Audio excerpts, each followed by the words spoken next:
Welcome back to another video, and today we are talking about what I would do if I became a teacher today. So before we get into that, I just want to kind of let you know about me a little bit and let you know why I'm telling you this stuff, because I'm a teacher that is now in my 4th year of teaching in the primary school. I've taught 2 years in year 4 and I'm in my 2nd year of teaching in year 5, and that's kind of what I'm basing this off. So I don't have a lot of experience in Key Stage 1 and the foundation stage, and I don't have any experience in teaching above year 6, but I'm just going to base this off what I have done and what I do know, and hopefully this will help some of you guys that are looking to get into teaching for the first time, and types of things you might be looking forward to, or you might be expecting to happen, or you might not be expecting to happen about your first year of teaching. Now, hopefully this will be useful for you when you come to applying for teaching and things you've got to look forward to. And I do obviously welcome any questions you guys have got, any comments in the video down below, then I will get back to all of them. So do please let me know any questions you've got and I will try and help as much as I can. So if I was to become a teacher today and I was going to walk into my first school, let's say it's September right now, and I was going to change something that I didn't do when I did become a teacher, the first thing I would do is that I would experience more of other teachers' lessons. I would go and observe teachers as much as I could. Now, I was very lucky in the sense that I was very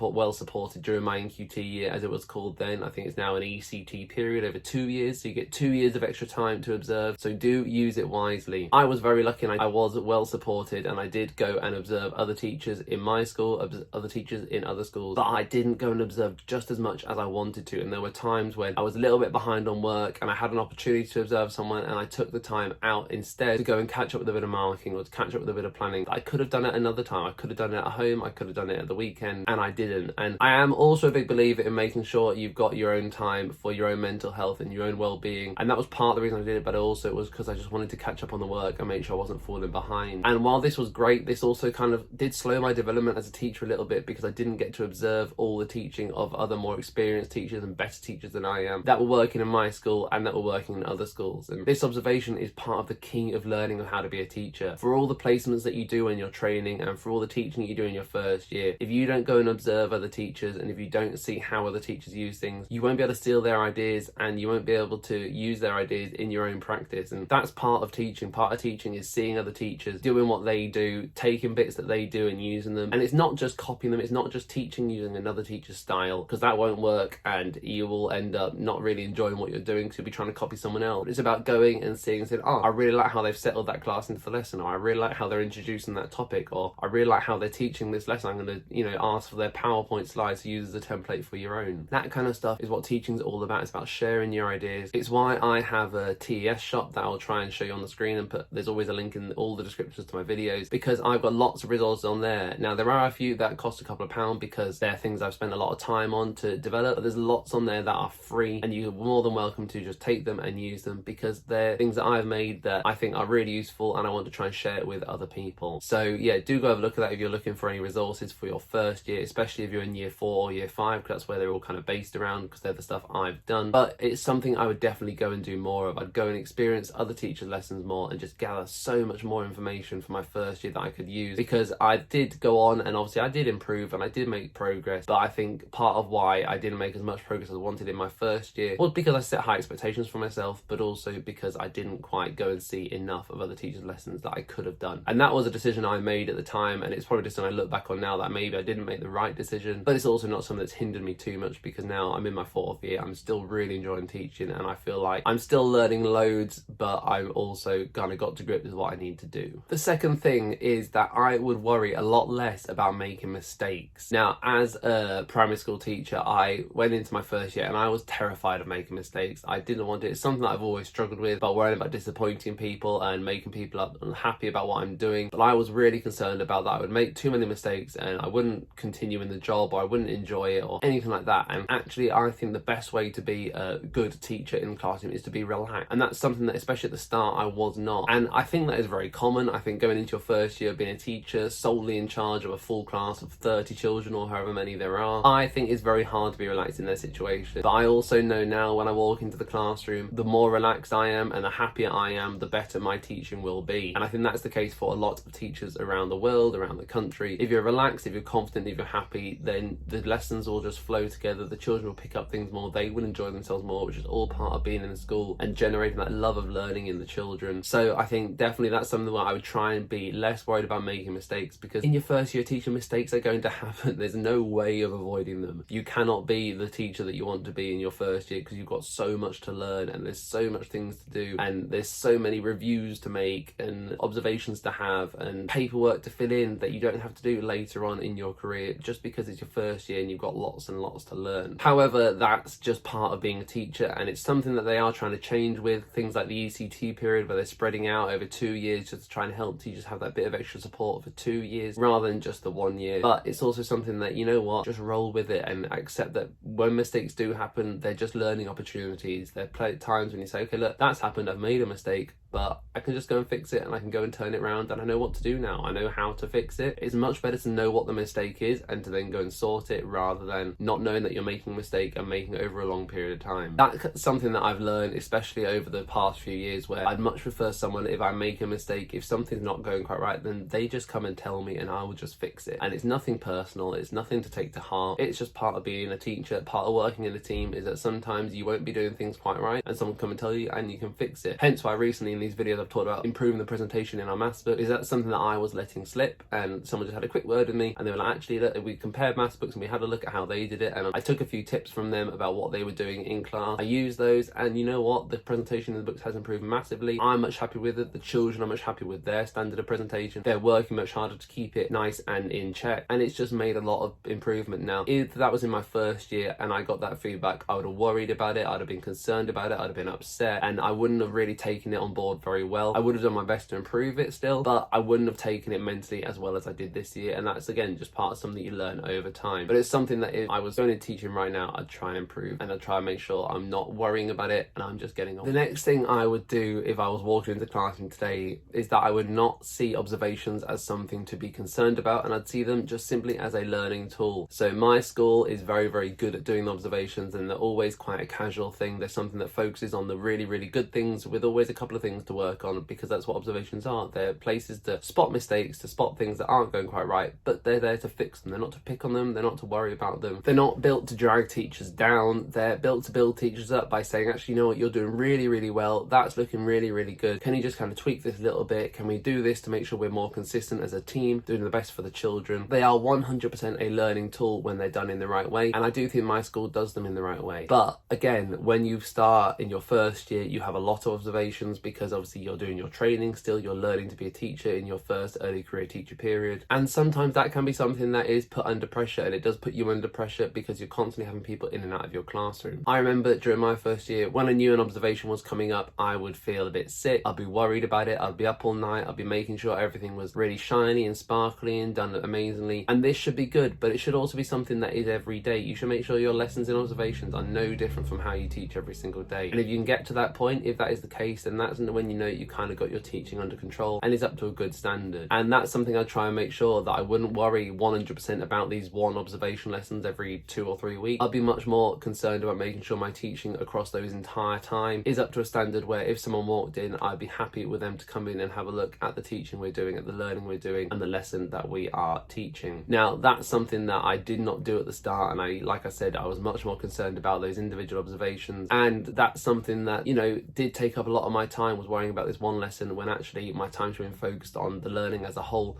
across that 2 or 3 week period, and how I can make sure my standards in everything and the children's standards in all lessons are up to scratch. So that's something I would make sure that I do in my first year, is that I would kind of look at the observations as something to work on, something to improve on. I'd use the feedback to make sure I was improving across all my lessons, not just in the next observation lesson. And as always, you know, it's not something that was detrimental to me, and I did continue to improve, and I did obviously pass my NQT year and continued on in the same school where I am now, and I'm still very, very happy there. But it's something that I look back now and I don't cringe at it, but I'm like, oh, what was I doing? Why was I so worried? Because now it's just, you know what, it's an observation. We have observations, they come around, we get some good feedback, we get some things to work on, and then we put them into practice, and it just improves everything for the better. It improves my teaching for the better, the children's learning for the better, the classroom environment for the better. It's all just a positive thing. So yeah, I would definitely worry less. The final thing I would do if I was walking to a classroom for the first time today is I would set much higher expectations of the children. Now, as a teacher and as a person, I set very high expectations of myself, and I expect the best from myself every single day, and I think that's a very good thing of me. But I know when I first started teaching, I did not expect the highest of the children that I could have done. And now that is something that I think came from a lack of experience, because my 3 placements, I'd done a placement in year 1, I did a placement in year 6, and I think I did a placement in year 3. So when I walked into a year 4 classroom, I'd not actually spent a lot of time in year 4 before, and I did not know fully what the expectations of the children were. Now, because of this, I then did not quite set my expectations high enough, and so when it came to producing work, sometimes the work was not the quality of the year 4 kind of standard at the start of the year. Now, that's something that was addressed, and we did improve it, and through observations and through meetings with my mentors, we did improve that, and by,